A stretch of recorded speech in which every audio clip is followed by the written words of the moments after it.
My name is Ethan Cole, and today I want to tell you my true story. A story that proves no matter how skilled you are, how loyal you've been, or how many years you've carried a company on your back. Sometimes, all it takes is one file, one decision, and everything is over. Before we begin, please subscribe to the channel, and let me know in the comments where you're watching from. We can hire 3 entry-level engineers for what we pay you, Miles Reddick said with a slight grin as I sat in the termination meeting. It's just business, not personal. I didn't argue. I didn't get angry. I just sat still. I was 52, lead technical strategist at Orion Living, and for 17 years I had built everything they ran on. From the first server rack to the last cloud sync, it was my work. But now, they decided I cost too much. Miles had only been with the company for 8 months. He came from some banking software firm, wore sleek frames, and had a master's degree from Eastbridge University. The board brought him in to modernize. That apparently meant firing those who had kept the system stable for nearly 2 decades. Laura from HR sat beside him and slid a folder across the table. "This includes 6 weeks severance and your unused vacation payout," she said gently. I nodded and took it. "Thank you." "That's all you have to say?" Miles asked, seeming unsure. Maybe he expected a scene or a threat of legal action, something dramatic to tell the board. "What do you want me to say?" I replied, shrugging. "It's all pretty clear." He shared a glance with Laura, both visibly confused by how calm I appeared. What they didn't understand was, I wasn't calm. I was simply finished. There's a difference. "We'd appreciate your support during the transition," Miles added.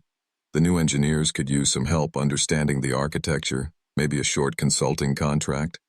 "I'll think about it," I said, but I knew I wouldn't. We shook hands. I packed my things. 17 years of work fit into a single cardboard box. A few coworkers glanced at me on my way out, avoiding eye contact.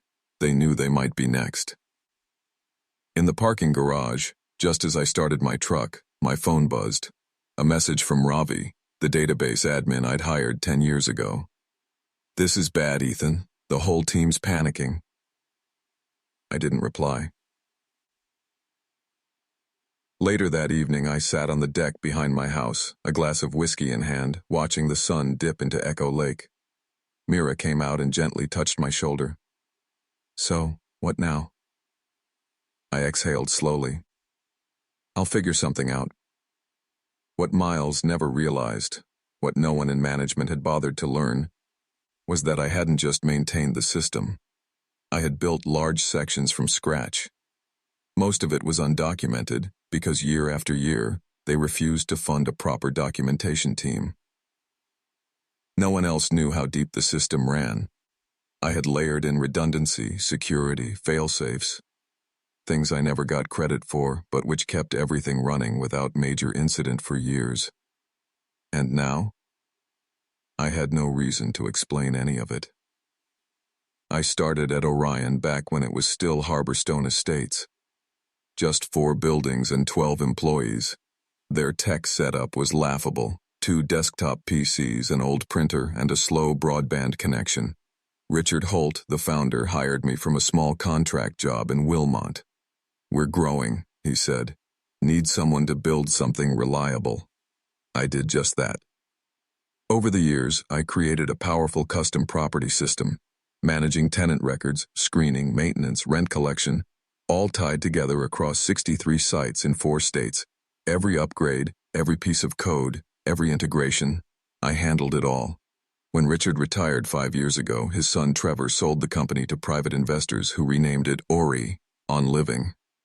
They kept me on at first, impressed with what I'd built.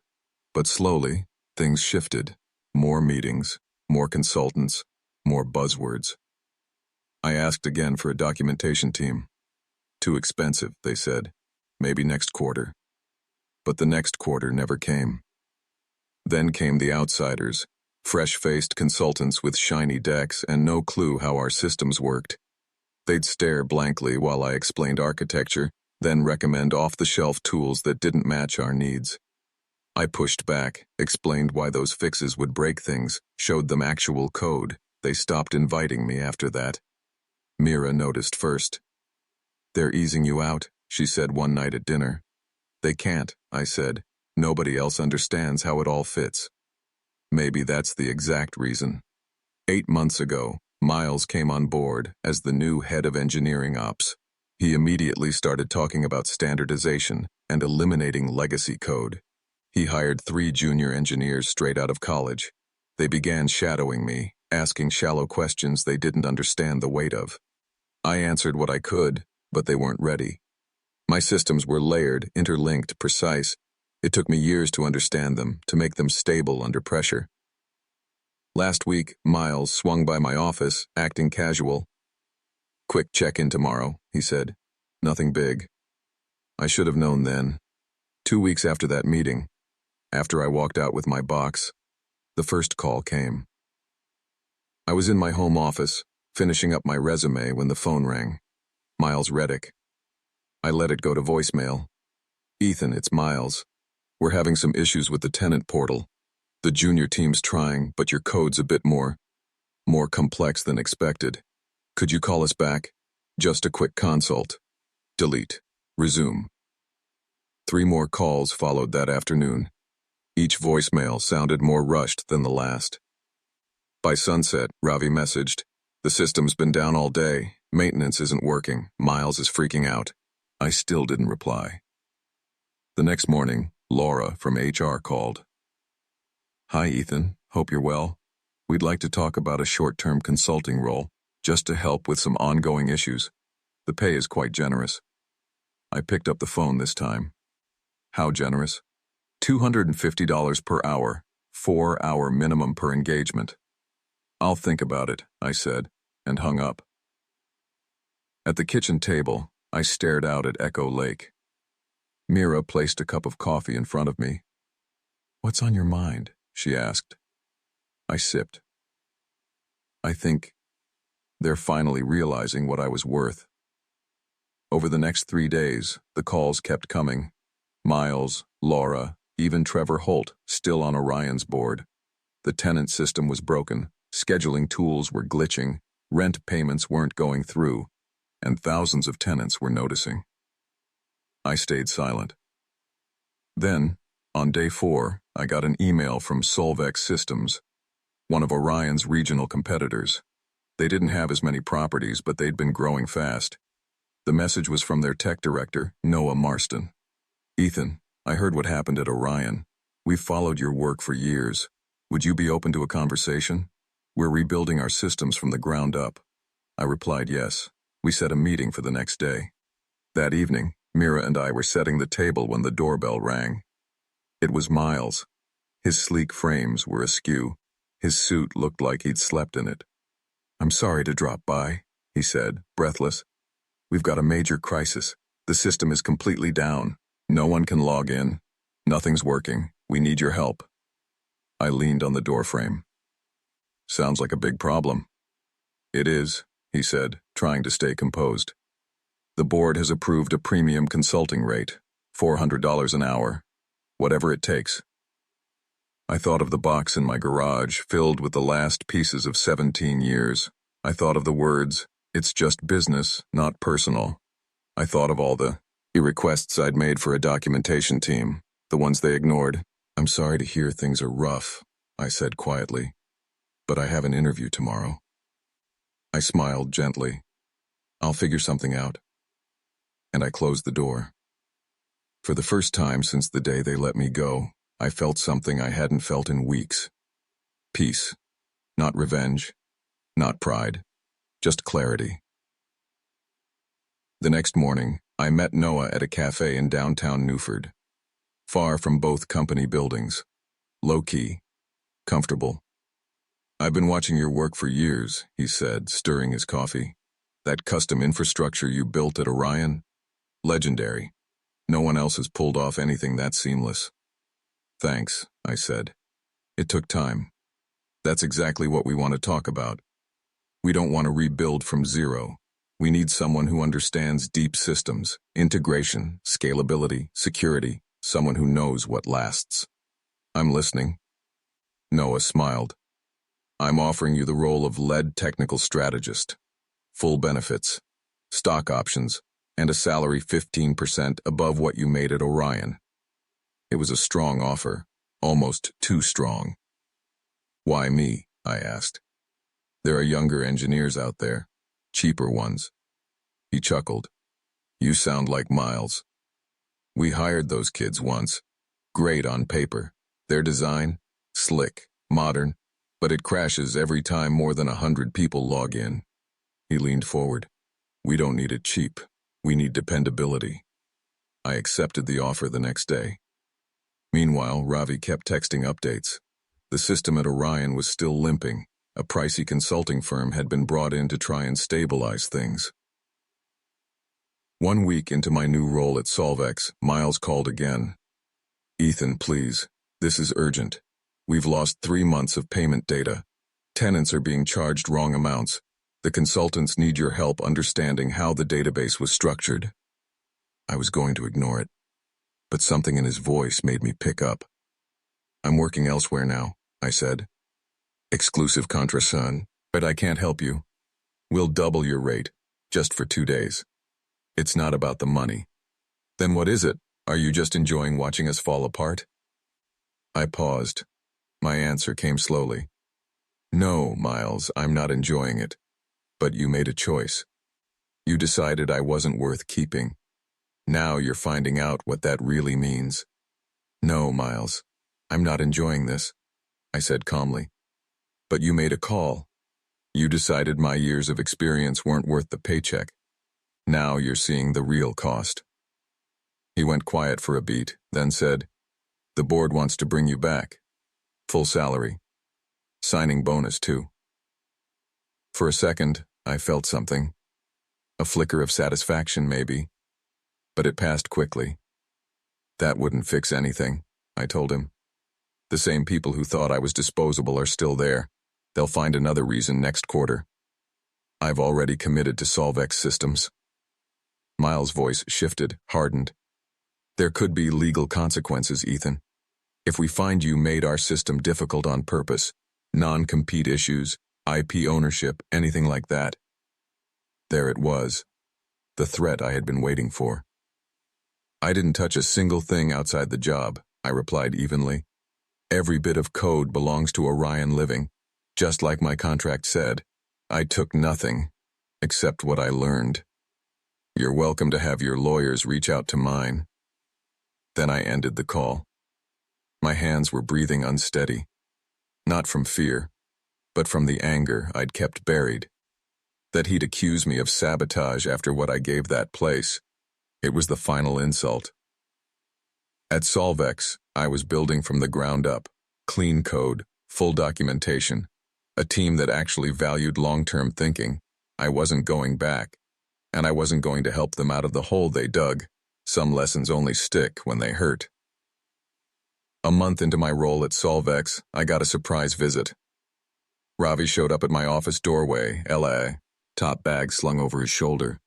Lunch? He asked. Over sandwiches in a small deli, he brought me up to speed. It's worse than you think, he said quietly, glancing around. They've lost historical data, 3 years' worth. The backups? Corrupted. Consultants are saying they might need to rebuild everything. I wasn't shocked. I'd built the backup system with multiple safeguards, but those only worked if the steps were followed. Miss one, and the whole recovery process failed.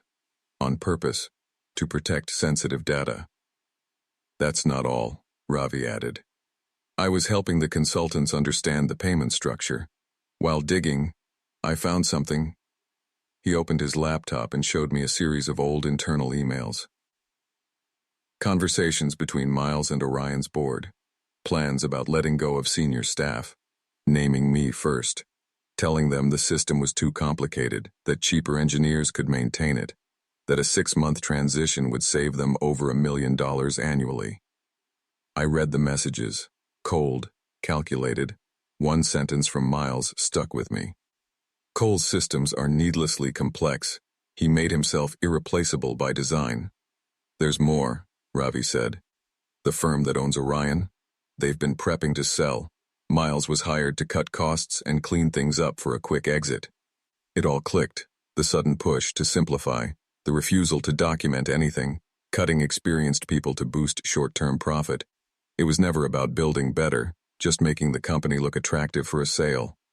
"Why are you telling me all this?" I asked him. Ravi shut his laptop. "Because I quit yesterday, and I'm not alone. Half the tech division walked out. The consultants say it'll take 4 months, maybe longer, to get everything working again."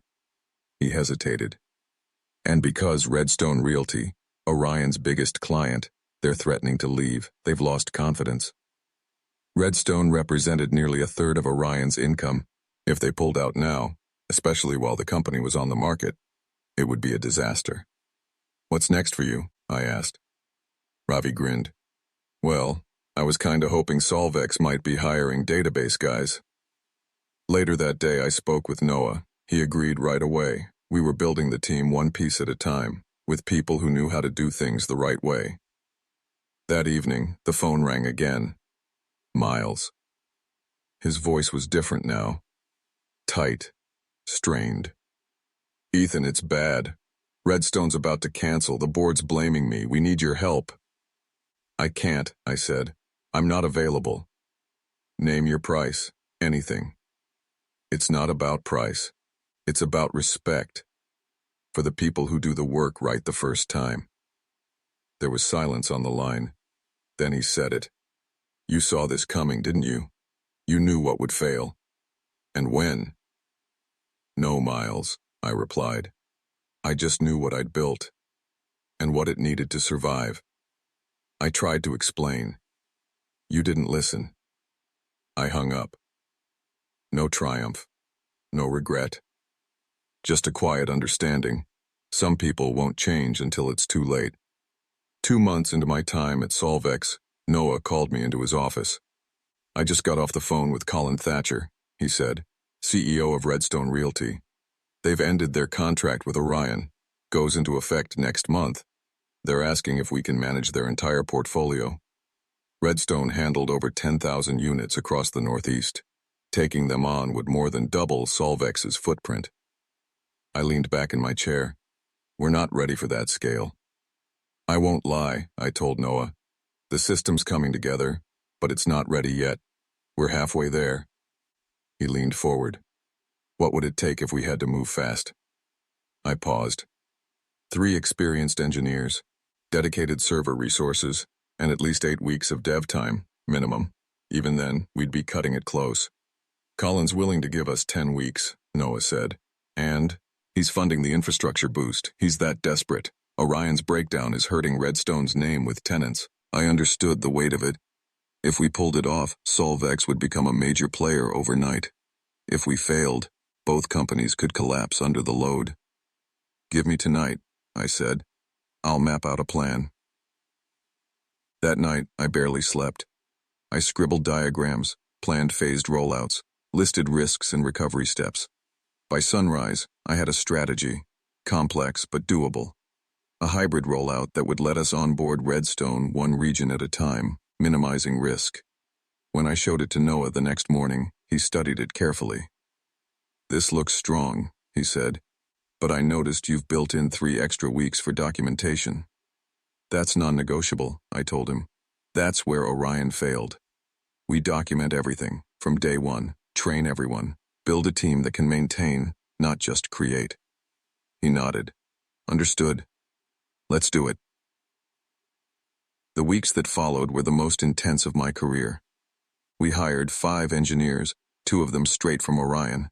Ravi wrote a migration tool to convert Orion's data into our system. I led the design of a modular backend that could grow as Redstone expanded. Halfway through the project, I got an email from Trevor Holt, son of Orion's original founder, still sitting on their board. "Ethan, I want to apologize. We were misled about what your exit would mean. Miles is gone. We're trying to recover, but Redstone pulling out might ruin us. If you ever want to return, the door is open." I didn't reply.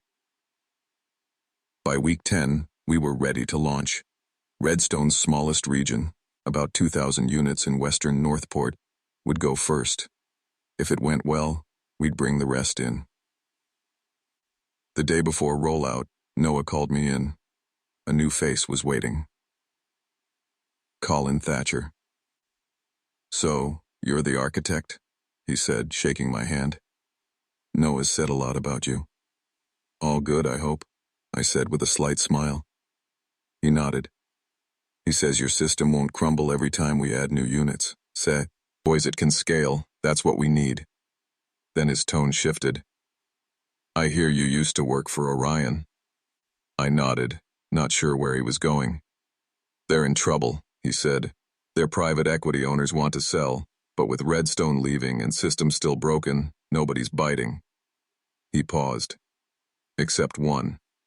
I already knew the answer, but asked anyway. "Who?"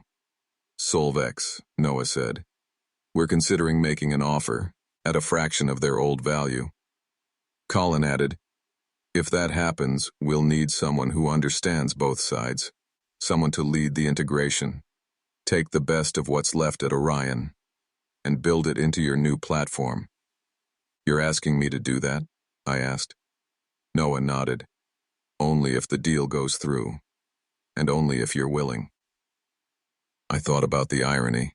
The same company that tossed me out, now potentially coming back under my lead.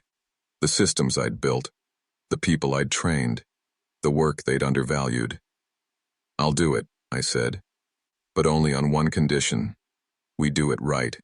Full documentation, full training, no shortcuts." Noah smiled. Lesson learned. As I walked back to my office, I didn't feel proud or vengeful, just clear. Good work done right always leaves a trail that can't be erased. 11 months later, I stood in the lobby of what had once been Orion Living's headquarters. The new sign read, "Solvex Integrated Property Management. The acquisition had gone through, for less than a quarter of Orion's old valuation." Noah and I walked the halls, greeting former Orion staff staying on during the transition. Some nodded in quiet recognition. Others avoided my eyes. A few smiled, with visible relief. Miles was gone. So was most of the leadership that had backed his plans. Trevor Holt stayed on in a consultant role to help settle things with legacy clients. When we reached the old server room, my former domain, Noah stopped. "Want to step in?" He, sked. I looked through the glass. My old gear still blinked behind the racks. "No need," I said. "We're moving it all to the new system anyway." In the main conference room, the remaining staff gathered for a meeting. Noah introduced me as transition director, the person leading the technical merger of both companies. "Many of you already know Ethan," he said. "He built the backbone of this company's systems. Now he's leading us into something better. Something that lasts." I looked around the room. Familiar faces, new ones too. No speeches, no revenge, no "I told you so." What would be the point? I kept my remarks brief during the team meeting. I walked them through the integration plan, the schedule, and the support we'd put in place along the way. Most importantly, I told them one thing clearly. No one will be pushed out in the name of saving money. Some people glanced at each other. A few nodded. The irony didn't need explaining. Exactly 1 year after the acquisition, Solvex Integrated Property Management had become the largest property management company in the Northeast. The full migration was done. Every property, every system, every department now ran on the new platform I had designed. It was fully documented, properly staffed, and stable. On a cool autumn morning, I drove to the office for one final meeting in my current role. The leaves around Echo Lake had turned brilliant gold and deep red. It felt like the right ending to the chapter I'd written. As soon as I sat down, Noah looked up from his tablet. "The board approved it," he said. "Your education initiative? It's happening.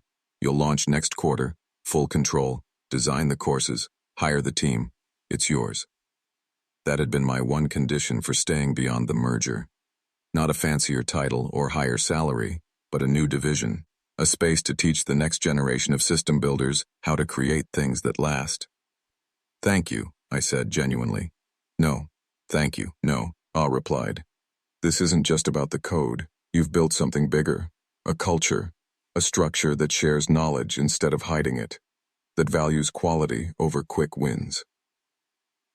That afternoon, I packed up my desk.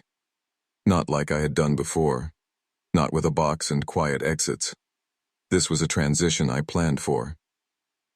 As I was putting away the last of my notes, Trevor Holt knocked on the door. Got a minute? We stepped outside to the small courtyard behind the building. My father was asking about you, Trevor said. He's retired now, down in Florida. Fishes every other day, but he still follows company news. I smiled faintly. How's Richard doing? He's well, Trevor replied, and he was happy to hear you were back, even if not technically at Orion anymore. He hesitated, then added, he always said that letting you go would be the worst mistake this company ever made. Turns out, Trevor continued, he was right. I nodded, unsure how to respond. I've learned something from all of this, he said. Value isn't always loud. Sometimes you only see it clearly after it's gone. Later that evening, I drove home along the lakeshore. The trees swayed softly as the sun dipped behind the hills. I thought about what Trevor said, about how easy it is to overlook the people who build the foundations, not because they demand credit, but because they make things work so well that no one notices. I never chased revenge. I didn't need to. I just kept building. Something better, something stronger, something that would last longer than any one executive decision. Sometimes the best answer to being underestimated is to succeed quietly and let the results do the talking.